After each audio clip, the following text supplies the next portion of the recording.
उषा का सगा बेटा सुनील और बहू कीर्ति उन्हें उनके सौतेले बेटे के साथ छोड़कर जा रहे होते हैं। बेटा, तेरी जब कमाई बढ़ जाएगी कम से कम तब तो मुझे तू लेने आ जाना। हाँ हाँ माँ, क्यों नहीं। चलो भी, अब कितना लेट कर दिया है, टैक्सी इंतजार कर रही है बाहर। हाँ हाँ चलो। सुनील और कीर्ति चले जाते हैं और उषा उन्हें जाता हुआ देख उदास हो जाती है। तभी वहाँ निशा आ जाती है। अपनी सास को उदास देख निशा उनके पास जाती है। क्या हुआ मम्मी जी, आप तो बहुत सगा बेटा करती थी। आपके सगे बेटे ने तो आपको छोड़ दिया और चले गए अपनी अलग गृहस्थी बसाने। देख बहू, मेरे बेटे को कुछ भी कहने की जरूरत नहीं है। मुझे यकीन है कि जब उसकी तनख्वाह बढ़ जाएगी तो वो मुझे लेने जरूर आ जाएगा। हाँ, ये भी देख लेंगे कि वो लोग आपको वापस लेने आते हैं या नहीं। तब तक तो आप भी यहीं हो और मैं भी। उषा अपने बेटे के ना होने से बहुत ही उदास रहने लगती है। उन्होंने खाना खाना भी छोड़ दिया। सुनिए जी, मम्मी जी ने आज भी कुछ नहीं खाया। जब भी खाने के बारे में पूछती हूँ तो कह देती हैं भूख नहीं है और अपने कमरे में ही बैठी रहती हैं। ये सुनकर ऋषभ अपनी माँ के पास खाना लेकर जाता है। माँ, सुनील बेटा, आ गया तू? ओह, तू है। माँ, मैं खाना लाया हूँ, खा लीजिए प्लीज। आप ऐसे भूखी रहेंगी तो बीमार पड़ जाएंगी। मुझे भूख नहीं है, ले जा तू खाना। ठीक है, फिर जब तक आप नहीं खाएंगी मैं भी नहीं जाने वाला यहाँ से। अरे तू क्यों जिद करता है? कहा ना मुझे भूख नहीं है। अरे मम्मी जी, आप खा भी लीजिए ना, ये कितने प्यार से आपको खिला रहे हैं, उसकी तो कदर कर लीजिए कम से कम। अरे तू क्यों बीच में हमेशा अपनी टांग अड़ाती है? ठीक है, लाओ दे दो। कम से कम खाने के बाद तुम दोनों तो इस कमरे से जाओगे। उषा खाना खा लेती है और ऋषभ और निशा ये देखकर खुश हो जाते हैं। चलो, कम से कम माँ ने खाना तो खा लिया। उषा एक दिन सुनील को फोन मिलाती है। हेलो बेटा सुनील, तू घर मिलने आ जाना बहू को लेकर। कितने दिन हो गए, बहुत मन कर रहा है मेरा। हाँ हाँ ठीक है माँ, ऑफिस में बहुत काम है, टाइम मिला तो आ जाऊंगा।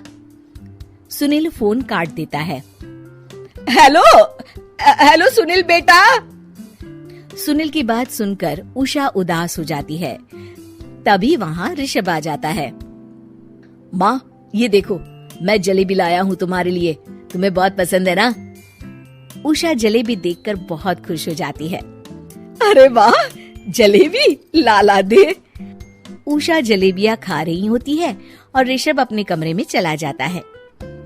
देखा मम्मी जी, आपका ये कितना ख्याल रखते हैं, और प्यार सगे और सौतेले से नहीं आका जा सकता। आपको उदास देखकर ये आपके लिए तुरंत जलेबी ले आए, यही तो प्यार होता है।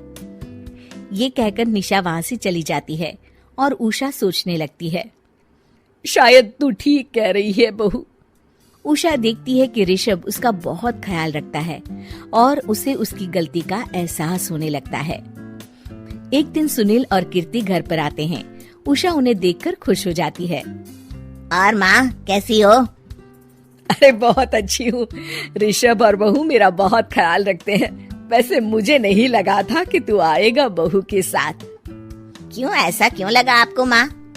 बेटा, फोन पर तूने कहा था कि तुझे बहुत काम है। हाँ माँ, पर मुझे ये भी तो पता था ना कि मेरी माँ इंतजार कर रही होगी मेरा। ना बेटा ना, मैं तो इंतजार नहीं कर रही थी, मैंने तो उम्मीद ही छोड़ दी थी। सुनील को ये देखकर अजीब लग रहा होता है कि उसकी माँ ऋषभ से अब बहुत अच्छे से बात कर रही होती है और उसके आने की उनको कोई खास खुशी भी नहीं होती है। अपनी माँ का ध्यान न पाकर उसे थोड़ी सी जलन महसूस होती है। माँ, ये देखो मैं क्या लाया हूँ, साड़ी तुम्हारे लिए। हाँ बेटा, अच्छी है साड़ी तो। अच्छी है तो फिर आप आज इसे पहनो और फिर कहीं घूमने चले जाते हैं। बेटा, ऋषभ ने भी मुझे साड़ी दी थी, आज तो मैं वही पहनूंगी। तेरी दी हुई साड़ी फिर कभी पहन लूंगी। सुनील को अब बहुत ही ज्यादा जलन हो रही होती है। उसे समझ नहीं आता कि अपनी माँ का ध्यान फिर से कैसे वो अपनी तरफ खींचे। रात हो जाती है और उनके जाने का वक्त आ जाता है। माँ, चलो अपना सामान बांधो और हमारे साथ चलो। कीर्ति ये सुनकर चौंक जाती है।